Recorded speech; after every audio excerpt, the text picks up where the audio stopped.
அன்புள்ள ஆண்டவரே, மீண்டும் உம்முடைய பரிசுத்த நாமத்தின் பலத்தோடு இந்த நாளிலும் தேவ சமாதானத்தை பெற்றுக்கொள்ளும்படியாக உம்முடைய கரத்தில் வந்திருக்கிற எங்கள் ஒவ்வொருவரையும் உம்முடைய திருக்கரம் தாங்கி பலப்படுத்தினதற்காக ஸ்தோத்திரம்.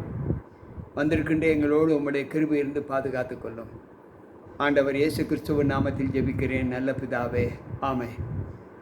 அன்பான தேவ பிள்ளைகளே, கர்த்தருடைய வார்த்தைகளை கேட்பதற்கு மீண்டும் நம்மை அழைத்த தேவனுக்கு நன்றிகளை ஏறெடுத்து தேவ சமூகத்தில் வந்திருக்கிற உங்கள் அனைவருக்கும் இந்த நாளின் காலையின் வாழ்த்துக்களை தெரிவித்துக் கொள்கிறேன். கர்த்தர் நம்மோடு இருப்பாராக. இந்த நாளின் சத்திய வார்த்தைகளை நாம் தியானிப்பதற்கு தேவ சமூகத்தில் நாம் தெரிந்து கொள்ளப்பட்ட சத்திய வார்த்தைகள் என்ன என்பதை நாம் இன்றைக்கு தியானிக்கப் போகிறோம். நீதிமொழிகளின் புஸ்தகம் 28வது அதிகாரம் 4வது வசனம். வேத பிரமாணத்தை விட்டு விலகுகிறவர்கள் துன்மார்க்கரை புகழுகிறார்கள், வேத பிரமாணத்தை கை கொள்ளுகிறவர்களோ அவர்களோடு போராடுகிறார்கள். இரண்டு விதமான மக்கள் கூட்டம் கிறிஸ்தவத்தில் காணப்படுகிறது. ஒன்று தேவனுடைய வார்த்தைகளுக்கு கீழ்ப்படுத்தி நடக்கக்கூடிய ஒரு கூட்டம், இன்னொன்று தேவனுடைய வார்த்தைகளை புறம்பாக்குகிற ஒரு கூட்டம். ஆனால் எல்லோருமே இரண்டு பேருமே கிறிஸ்துவை வணங்குகிறார்கள். ஒருவர் நேசித்து தேவனை வணங்குகிறார், இன்னொன்று நேசியாமல் பெயருக்கென்று தேவனை வணங்குகிறார்கள். அவர்களை ஆண்டவர் துன்மார்க்கர் என்று சொல்லுகிறார். இன்றைக்கு இவர்களுடைய ஜீவிதத்திலே நாம் எப்படி தேவனுக்கு முன்பாக இருக்கிறோம் என்பதை சற்று யோசித்து பார்ப்போம். இதை குறித்து சங்கீத புஸ்தகத்திலே 49வது சங்கீதம் 18வது வசனம் சொல்லுகிறது. 49வது சங்கீதம் 18வது வசனம்.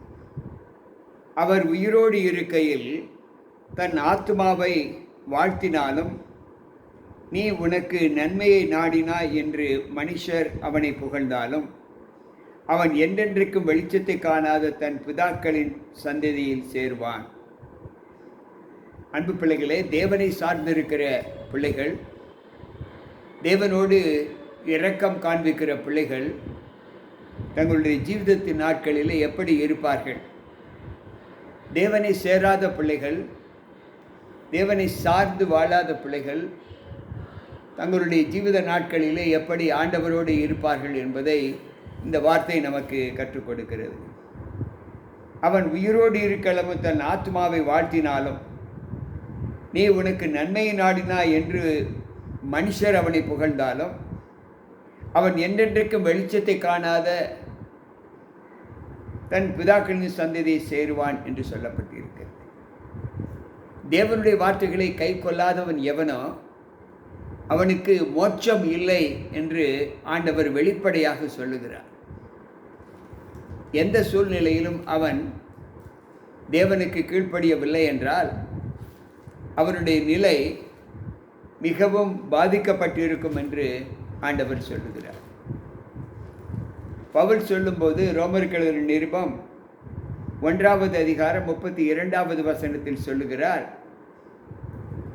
இப்படிப்பட்டவைகளை செய்கிறவர்கள் மரணத்திற்கு பாத்திரராய் இருக்கிறார்கள் என்று தேவன் தீர்மானித்த நீதியான தீர்ப்பை அவர்கள் அறிந்திருந்தும் அவைகளை தாங்களே செய்கிறதும் அல்லாமல் அவைகளை செய்கிற மற்றவர்களிடத்தில் பிரியப்படுகிறவர்களுமாய் இருக்கிறார்கள். நான் தேவ நீதியை கை கொள்ளவில்லை, நான் தேவனோடு இருக்கவில்லை.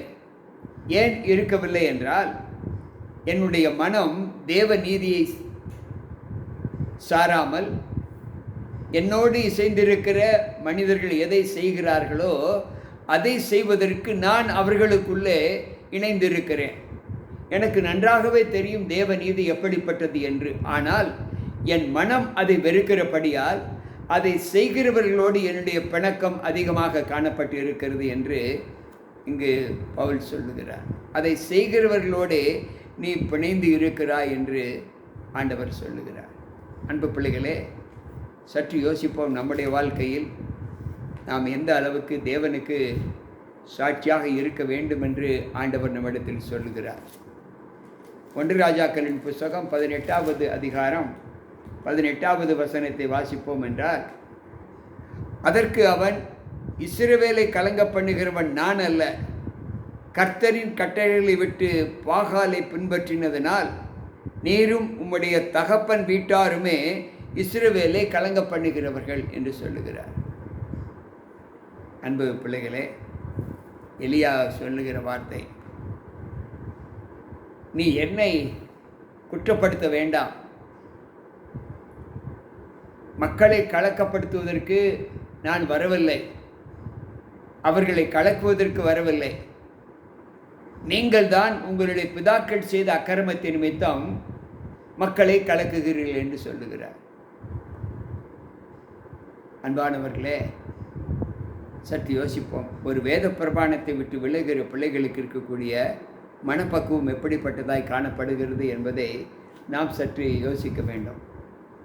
நெகமியாவின் புஸ்தகத்தை நாம் வாசிப்போம் என்றால், அங்கு ஆண்டவர் சொல்லுகிற வார்த்தை 13வது அதிகாரம் 11வது வசனம் இப்படி சொல்லுகிறது.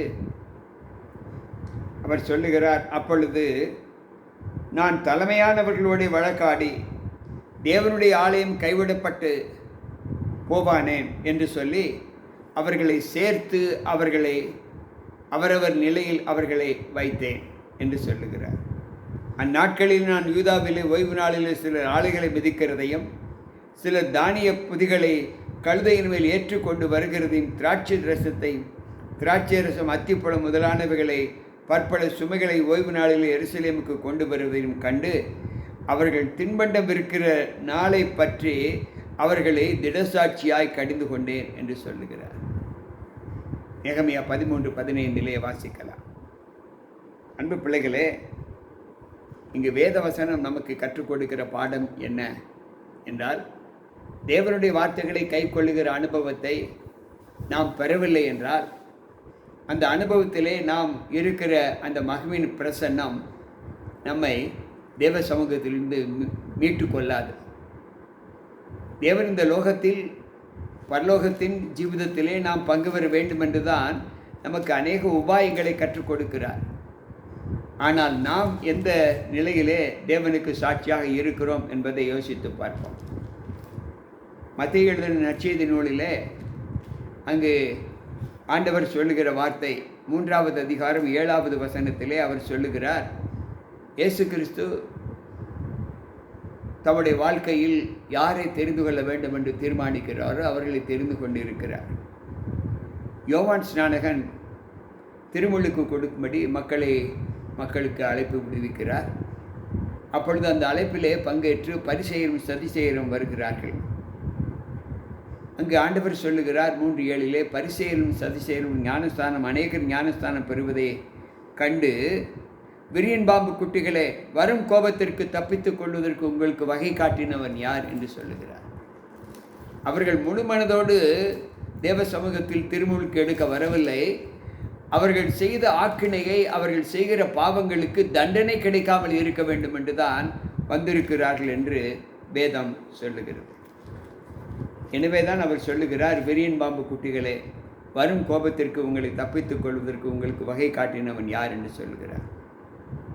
அதே மத்தேயு 14:14 சொல்லுகிறது, இயேசு வந்து திரளான ஜனங்களை கண்டு அவர்கள் மேல் மனதுருகி அவர்களில் வியாதி உள்ளவர்களாய் இருந்தவர்களை சுஸ்தமாக்கினார்.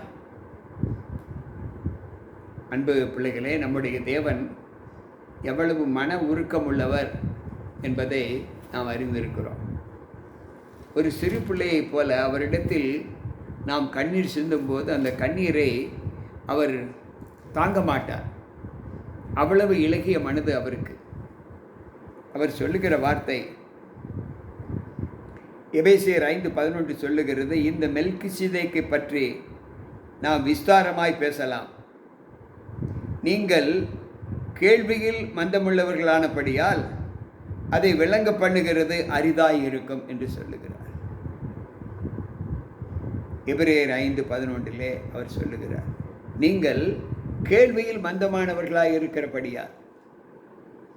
அது உங்களுக்கு விளங்காது என்று சொல்லுகிறார். எபேசியரின் புஸ்தகம் 5வது அதிகாரம் 11வது வசனத்திலே ஆண்டவர் சொல்லுகிறார், கனியற்ற அந்தகார கிரியைகளுக்கு உடன்படாமல் அவைகளை கடிந்து கொள்ளுங்கள் என்று சொல்லுகிறார். எனக்கு பிரியமான தேவ பிள்ளைகளே, இன்றைக்கு நம்முடைய வாழ்க்கையில் தேவனுக்கு சாட்சியாக வாழ்கிற இந்த வாழ்க்கையின் அனுபவங்கள் நம்மை தேவனிடத்தில் எந்த அளவு இருக்கிறது என்பதை யோசித்து பார்ப்போம். தேவன் நமக்கு கொடுத்த வாக்குகளை நாம் கை கொண்டு நடந்தால் நமக்கு மோட்சம். தேவன் நமக்கு கொடுத்த வாக்குகளை நாம் பின்பற்றாமல் கை கொள்ளாமல் இருந்தால் நமக்கு மோட்சம் இல்லை என்பதை இந்த வசனம் நமக்கு தெளிவாக சொல்லுகிறது. எனவே நாம் பரலோகம் செல்ல வேண்டும் என்று ஆண்டவர் விரும்புகிறார். நம்முடைய விருப்பமும் அதுதான். அப்படி நம்முடைய விருப்பம் அதுவாக இருந்தால் அவர் சொல்லிய வாக்குகளுக்கு நாம் கீழ்ப்படுத்தி நடப்பதே நம்முடைய பிரதான கடமை, பிரதான பணி, பிரதான நோக்கம். அந்த நோக்கத்தில் பலவீனம் உள்ளவர்களாக இருந்தால் நீங்கள் கவலைப்பட வேண்டாம். இன்று ஆண்டவருடைய சப்தத்தை கேட்ட உங்களுக்கு அந்த நோக்கத்திலிருந்து ஆண்டவர் விடுதலை கொடுத்து அவர் பாதையில் செல்வதற்கான பலத்தை தேவ சமூகத்தில் பெற்றுக்கொள்வதற்கு வாருங்கள், ஜெபிப்போம். அன்பு ஆண்டவரே, உம்முடைய வார்த்தைகளை கேட்ட எங்கள் ஒவ்வொருவருக்குள்ளும் உம்முடைய கிருபை இருந்து வேத பிரமாணத்தை விட்டு விலகுவர்கள் சபிக்கப்பட்டவர்கள் என்று சொன்னீரே, அதை கை கொள்ளுகிறவர்கள் பாக்கியவான்கள் என்று சொன்னீரே.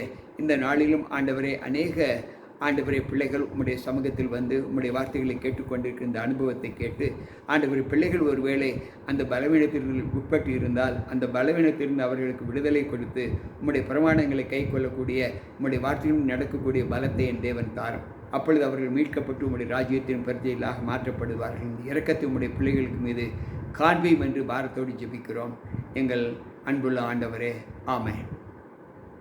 அன்பு பிள்ளைகளே, இந்த வார்த்தைகளை கேட்ட நம்மில் தேவக்கிருபை தங்கும் என்பதை நான் நம்புகிறேன். நீங்களும் நம்புவீர்கள் என்று நான் கர்த்தருக்குள் நம்பிக்கை வைத்திருக்கிறேன். மீண்டும் நாளை சந்திப்போம். உங்கள் போதகர் ஜி.கே. ராபர்ட்.